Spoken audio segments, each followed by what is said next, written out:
নগাঁও জিলাৰ কৃষকসকলৰ বাবে সুখবৰ। শ্ৰীকৰ বীজ কোম্পানীয়ে কৃষকসকলৰ বাবে লৈ আহিছে উন্নত মানৰ ধানৰ বীজ।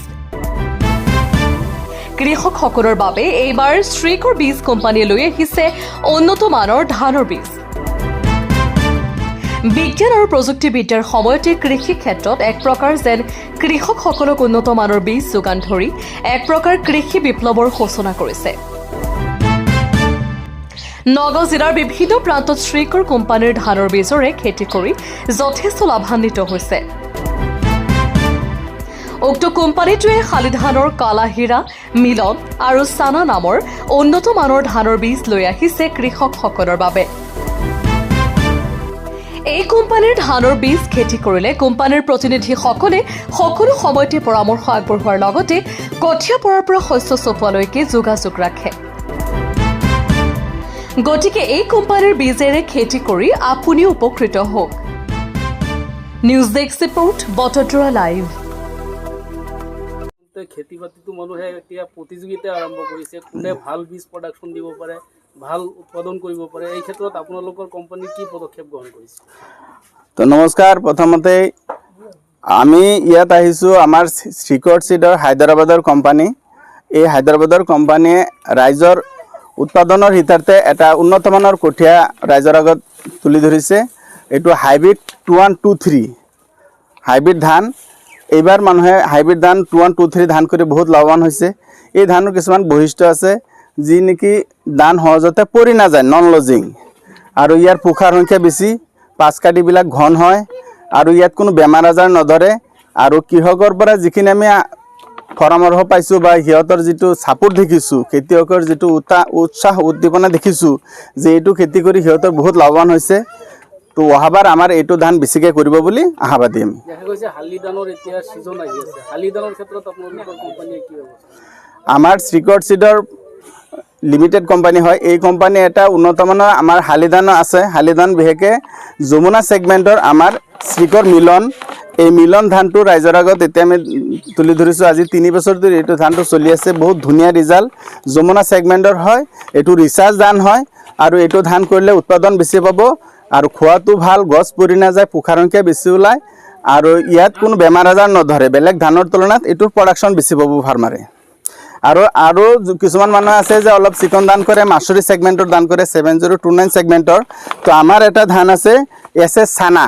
SS চানা ইম্প্ৰুভ ধান হয়। এইটো ধানো বহুত ফাৰ্মাৰে খেতি কৰি আছে, আগৰ পৰাই কৰি আছে। এইবাৰো ইয়াত বহুত ফাৰ্মাৰে আমাক কথা দিছে যে SS চানা ধানটো কৰিব। SS চানা ধানটো কৰিলেও বহুত উৎপাদন ভাল পাব আৰু কৃষকৰ লাভালাভ হ'ব। কিছুমান কোম্পানীয়ে দেখা গৈছে বীজ বজাৰত মুকলি কৰি দি পেলাই তেওঁলোকৰ কৃষকৰ লগত যোগাযোগ নাৰাখে, যাৰ ফলত কৃষকসকলে ৰামটাঙোন খাবলগীয়া হয়। এই ক্ষেত্ৰত আপোনালোকৰ কোম্পানীয়ে কেনেকুৱা সুবিধা দিছে? আমি শ্ৰীকৰ চিডৰ এজন প্ৰতিনিধি হিচাপত ইয়াত আহিছোঁ। আজি 3 বছৰ ধৰি মই এইটো কোম্পানীত জড়িত হৈ আছোঁ। আজিলৈকে আমি এনেকুৱা কোনো কঠীয়া নাই যে মাকৈ হওক 19 মাকৈ দমদাৰ টপ ৰিজাল্ট কৰিছে।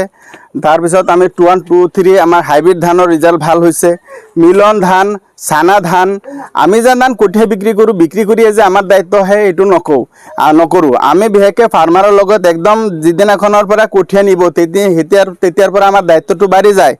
কঠীয়া জাৰ্মিশ্যন গজিলে নে নাই, কঠীয়া পাতত কেনেকুৱা হৈছে আমি যোগাযোগ ৰাখোঁ। আমি খেতিত মাজতে 2বাৰ আহি চাই গৈছোঁ যে খেতিৰ কণ্ডিশ্যনটো কেনেকুৱা। আজি হাৰ্ভেষ্টিং কৰি আছে, কাটি আছে। আজিও আহিছোঁ ফাৰ্মাৰ ফাৰ্মাৰ লগত লৈ দেখি আছোঁ। ফাৰ্মাৰক নি আমি পথাৰত দেখুৱালোঁ যে আমাৰ কঠীয়া চাক, আমাৰ কঠীয়া কৰিছিলে এইজন ফাৰ্মাৰে খেতি কৰাৰ পিছত এনেকুৱা ৰিজাল্ট পাইছে, তো আপোনালোকে কৰিব। বিশেষকৈ মই এটা কথাই ক'ব খোজোঁ যে আমাৰ যদি কঠীয়া কৰে আমি 100% ছাপোৰ্ট দিম। আমি পলাই যোৱা বা বিক্ৰী কৰি হাৰি যোৱাৰ ভিতৰত মানুহ নহয়। আমি 100% ছাপোৰ্ট দিম, কোম্পানীয়েও 100% ছাপোৰ্ট দিব। কোম্পানীয়ে আমাক দায়িত্ব দিছে ফাৰ্মাৰৰ লগত সহযোগ কৰা, ফাৰ্মাৰক সুপৰামৰ্শ দিয়া।